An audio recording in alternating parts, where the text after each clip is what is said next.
I am almost $1 million in debt. Here's what almost $1 million of debt looks like. Grand total, $836,364.17. But I always had bigger plans, bigger dreams. I'm focusing on my kids. I would rather be in debt and have all this time to grow relationships with my kids than not be in debt. I would rather be in debt and make it work. I am almost $1 million in debt. It's both good and bad, and my emotions kind of are in a weird spot with it because it's like I've worked so hard to get everything that I have, and I'm giving my children a great childhood, but I'm almost $1 million in debt. $1 million.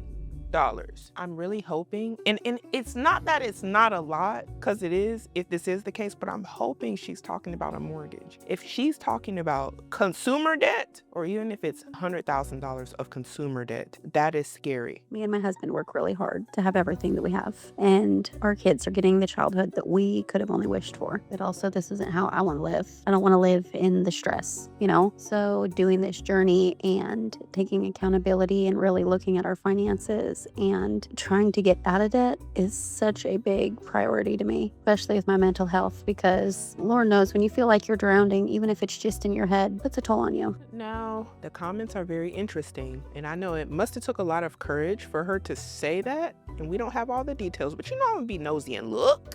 Hello. This comment here says, the misconception that we work really hard to give them what they have. No, you went into debt to give them what they have. Now you need to work hard to get out of debt. I'm hoping that's not the case, that she wasn't just out here splurging on her kids so bad to where she went into a whole bunch of debt. Somebody else comments, you're also giving them generational debt. Okay, this is a very interesting set of comments. As you can see, a lot of people are confused. I'm confused too, because what did she do to be in this much debt, and are the children the reason? I gotta be nosy and look. And somebody else also commented on the side, children do not want their parents in debt. I agree, because there is a lot of stress that comes with a parent being buried into debt. If you don't think that's going to affect how you parent, how you're showing up, how you're acting, unless you absolutely don't care, I'm sure there will be signs of some sort of stress, and I don't want that for anybody, but this is a lot. All right, here's what almost $1 million of debt looks like. One credit card is $5,795.90 on a 25.24% interest rate. Backup credit card, $218, 29.74% interest rate. Another credit card, $20. One house payment, $65,340.18, 4.25 interest.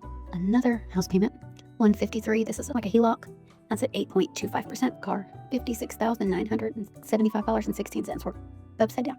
6.71%. Student loan, $15,074, between 5 and 6%, and another mortgage, $539,722.43. She has 3 mortgages. Wait a minute. Why she got so many mortgages? And did y'all catch those interest rates for the credit cards were above 25%? Y'all, that is really bad. You never, never, never want something like that without paying it off in full every month. That is crippling. That's how you get stuck in so much debt that you're just only able to make minimum payments every month. And you're wondering why you can't get the balance down. Your minimum payments are ridiculous at this point because you're paying 25%, 25 every month. 5.69% interest, $39,722.43 on a 5.69% interest rate. Grand total, $836,364.17. Come with me as we get paid off. Wait, okay, so most of it is her mortgages. She could sell some houses. Why she got 3 mortgages? Maybe she's going to tell us more. Yes, I'm in debt, but no, I'm not going to turn around and sell my stuff just to get out of debt. Maybe that's a hot take, but no. Personally, I have 3 mortgages. That's where a lot of my money is tied up. Right. And I initially bought some acreage from my grandparents on their family farm. So no, I'm not selling that. I lived there for a few years and I thought it was going to be my forever. But I always had bigger plans, bigger dreams. So no, I'm not going to sell one of my houses when it's connected to family farm. I'm just not doing it. It's not fair. And don't get me wrong, I definitely thought about it a few times because that would free up quite a bit of money. But no, I would rather be in debt and make it work than feel like I lied to my grandparents. Not doing that. So I am going to focus on getting out of debt and working on my finances. But selling the house is not an option. And I'm not selling my house now either because me and my husband made it our home and we all love it here. I'm so confused, but you can only live in one house at a time. So There's 2 other houses. One is on a family farm, which I understand. Are they all on a family farm? And then it's like you can also rent the houses out because, again, you can only live in one house at a time. And why is there a mortgage on the family house when she bought the land on the acreage? Did she buy it and then get with the builder to put a more? This is a lot. At bare minimum, one of these houses could be rented out for income. Hopefully she's in a good area. But one thing I want to point out here is how a lot of times people will say things like, I'm not going to do anything like sell the things that are putting me in a bad financial situation. And when we get to the bottom of it, it's about the feelings, I don't want to do it because I'm personally connected to it. And it's like, you can be personally connected to all these things. That is your right. However, it does come with this as a result. And what's very interesting is, doesn't seem like she's liking the result right now. She likes the property. She likes the house. Yeah, she wants to please her grandparents, which I can understand that. But do you see the cost that this came with? And I want to know what y'all would do. Would you sell the home? If it was me, that house is gone. I'm gonna have to carry your memory with me because I can't carry it on my back as a mortgage. And 3 of them at that. This is a lot. Because if you think about it, how much work do you have to work to pay off $1 million? Because it's mostly houses. Like, yes, she does have some consumer debt in there, but nothing compared to all these homes. At bare minimum, they could generate some income for the family, which would be a blessing. Then everybody wins. I don't know if she's open to that though. But people have been getting on here and telling me that my mortgage doesn't count. So that means I'm like 99,000 in debt. What? 99,000 of it isn't the mortgage. What is it? I thought the mortgage was, remember I said, you $100,000 in debt and it's not the mortgage, something's going on. Something is definitely going on. Which isn't bad. It is bad. I don't know if that's quite how you should look at it because I do have a lot of debt, but only $100,000 in debt really isn't that bad. Yes, that means I'm not in debt. Maybe a little, but not a lot. Not like girl math. Girl math for budgeting. But I am almost $1 million. What are y'all talking about? How is this girl math and how is this not that bad? I don't understand how a lot of people get to the conclusions they've got to. Yes, there is no scale to say what amount is good or bad, but is $100,000 just like nothing? Like if I gave some of y'all $100,000 right now, you wouldn't know how to act because it's a big deal. That's a lot of money. So why, when it comes to debt, is it now not that bad? Same amount of money, different scenario. And if it's like that, if it ain't that bad, give me $100,000 right now, since you don't want it. What? Do you know how long it takes to work to get $100,000 for most people? How many hours, hard labor, overtime for a lot of people? It could take years to obtain $100,000 just to save $100,000. This is negative $100,000. And we just saying that that's not a big deal. Okay. You know, and everybody's entitled to their opinion. I respect it. People got to live their lives. In his comments like this, it says, don't worry, it's just money. And she replies with, cannot take it with you. Ma'am, is you serious? It's really just the mindset in the comments and the nonchalantness of being this much in debt. And then if you act like this, like, oh, it's not that big of a deal, how serious are you about paying it off? And then also, how does this affect the children? This is a lot for somebody's parent to be in 3 mortgages and 100 grand. I don't actually have $1 million in debt. I'm not quite sure how that works out, but I'm also not like a financial expert. So what do I know? Math ain't mathing to me, but okay. So I'm almost $1 million in debt. I don't know what math she's talking about. She knows how much her mortgages are. All she got to do now is add up all that debt that she named earlier and look at how much money she's bringing in from her job or whatever money is coming into the income that goes towards the bills, towards the mortgages, all of the non-negotiables that must get paid every month, and subtract the amount that she's getting per month from her expenses. Whatever she has left over, she needs to then look at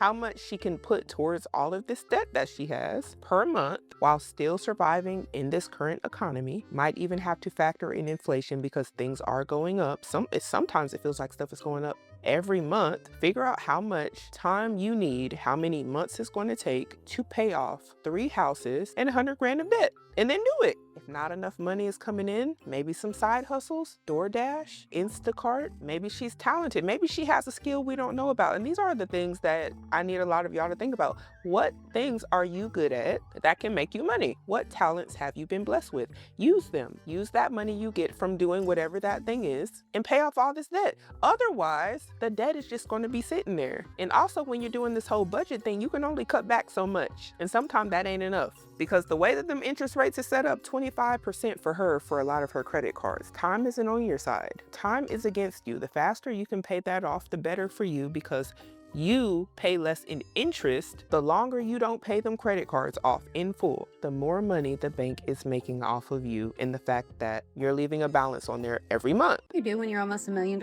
in debt and it's like your partner doesn't care. I was talking about being stressed the other day about the debt, and he was like, it's not like it's due right now. It's gonna be due in like a month. It's like $6,000. Well, we can make payments. What do you do when you're $1 million in debt and your significant other doesn't care? Why they don't care is the better question. Why don't they care? Are you out in these streets by yourself to figure out this problem? And I hope this is a hypothetical. I hope she's not talking about her husband. This, at the bare minimum requires a serious talk. And I understand some of y'all can't talk to your spouses about certain things because they're gonna get mad. They're gonna feel personally attacked. Maybe you need a mediator. I don't know, but this sort of thing can't go unresolved. Do y'all want to be in a cardboard box and you have children? Well, my answer would be cut up the credit cards. If they don't care, I might even be like, hey, maybe separate accounts until we on the same page? Because I'm going this way, you going that way. What? Because I hope she's not insinuating that her husband is trying to sabotage her and the plan. You know, if one of y'all is trying to get it right, y'all both got to be trying to get it right. It does not work when one person is trying to do the right thing and the other one is just like, whatever. And again, I don't know how serious she is, but if two people are unserious, it's like a train wreck waiting to happen. Who is the one that's going to hold y'all accountable into a certain standard and say, hey, enough is enough? I owe $23,769 on my credit card bill, and my APR is 29.73% every month. I only have the money to pay the minimum, which is $203. Oh my God. If you only have the money to pay the minimum, I'm not saying this to be mean. I'm saying this because this is math. Realistically, this is how credit card works. Now, I need to be very blunt so a lot of you can understand the concept. You don't need to be coddled right now. Paying the minimum payment will keep you in debt. You need to pay the minimum payment, but more importantly, you need to pay the principal if you want to be out of debt. If you want to do like these debt celebrations like y'all be seeing on the internet sometimes, where people are like, oh my gosh, I'm all the way out of debt. I'm free. Those people are not making minimum payments. The way credit cards are set up is that if you make minimum payments, you over a long course of time pay the credit card companies a lot of money in interest, because that doesn't go towards the principal. Principal meaning the actual amount you took out. For example, if you have a credit card and you swipe it right now and you say to yourself, I want to spend $1,000. Okay, fine. That is the principal amount, when we're referring to principal, that you decided to swipe and use on that credit card. Now, when you agree to the terms and conditions of the credit card, if you agree that you are going to have a 25% APY, which means every year you would pay the credit card company at least $250. That's what you're agreeing to. And that's just in interest. So if you decide you want to make minimum payments, it could take you like 7 years or something crazy to pay off $1,000. And by the time you do something like that, you could see yourself paying double what you originally swiped on the card for if you're making minimum payments. And that's how the credit card companies make money. That's why there are people like me out there trying to tell y'all, if you swipe your credit card, you need to pay it off in full every month if you can. Now, I understand people have emergencies where they'll swipe their credit card, but I'm saying another fact. The credit card is not your emergency fund. If you have a chance to set up an emergency fund, it will behoove you to do that and not use your credit card as an emergency fund when something bad happens, because that's what I see a lot. That's what I see people do. And here's what I mean. You have the opportunity to put something away every month, whether that be $100. Life could be going good for a whole year, 2 years. And where did that $100 go? It went to fast food, eating out. You went and bought some shoes. You were getting coffee. I know a lot of y'all are gonna be like, Symone, $100 ain't nothing. If you honestly look at your bank statements, many people, without even knowing, easily spend $100 on miscellaneous things that are not necessities. They could have easily cut them out and put them into an emergency fund. All you have to do is do that 10 times. You would have $1,000. Sometimes nowadays, going out to eat is $100. You don't go out to eat 10 times and put that same $100 into an emergency fund. Now you got $1,000. So when the emergency arises, you're no longer swiping your credit card and holding a balance because you're like, hey, I can only afford to make the minimum payment because this is an unexpected expense that you're not prepared to make every month. This is how the debt cycle starts. And I don't say any of this to be judgmental of any of you. I'm saying this because this information will help somebody. And I'm hoping it clicks so you can stay out of debt. The first thing I would do is call the bank and I would explain your situation and tell them that you got in over your head. Banks understand that. They want their money. They're more than likely going to offer you a payment plan. They're going to lower the interest to like 8.99% and put you on a payment plan to get it paid off within 6 to 12 months. Do it. And also lock your card so you don't keep pushing that money up even higher. Maybe hide it in the freezer. Or you can just cut up the card and never use it again if you're that irresponsible, and some people are. That's okay to be self-aware. There's nothing wrong with knowing you can't handle a credit card because you're gonna do some damage. And another thing is, a lot of the times the credit card companies won't work with you, but it is always wise to give them a call instead of not making any minimum payments at all or trying to wipe your debt clean, because in that case, you can get sued. We've done videos on that, but not every time are they going to be like, yeah, you agreed to the terms and conditions. They're going to try to get as much money out of you as they can until they see that they've squeezed you for all that you can get. But I'm giving my kids a great childhood. To some people, that means things. To me, that means experiences. To me, that means family time. That means I may be in debt, but it's only because instead of me doing, multiple jobs to get out of debt quicker, I'm focusing on my kids. I'm going and doing stuff with my kids. And hey, that's just the way we are. I would rather be in debt and have all this time to grow relationships with my kids than not be in debt. Oh, she's serious. Her name on here is Frugal and Feral. Okay.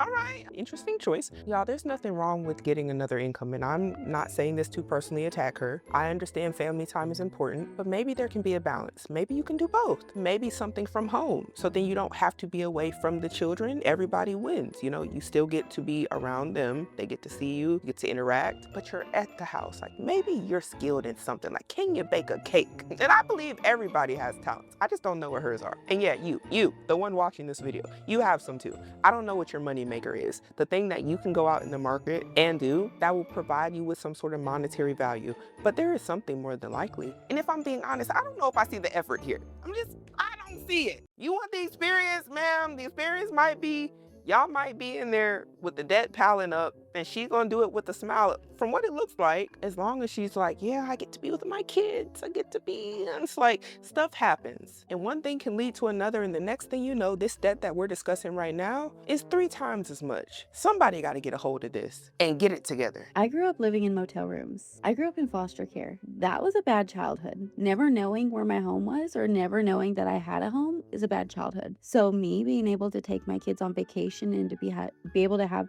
family experiences, that's what I'm saying a good childhood is. Not things.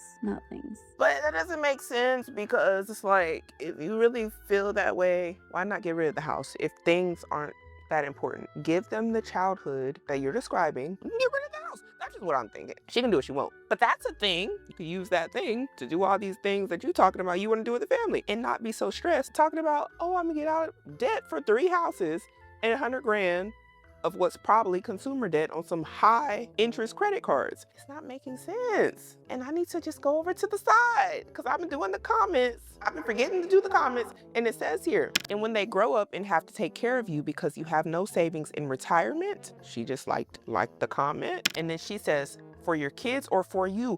Ooh, I'm gonna read the rest, but this is a good topic. Genuinely curious how major debt equals spending time with your kids. Kids want to paint, play with Play-Doh, watch movies. They don't care about vacations. Parents drowning in debt is a bad childhood, adulthood, and ultimately resentment. I hope you see the light soon. Good luck. Oh gosh, y'all are eating in these comments.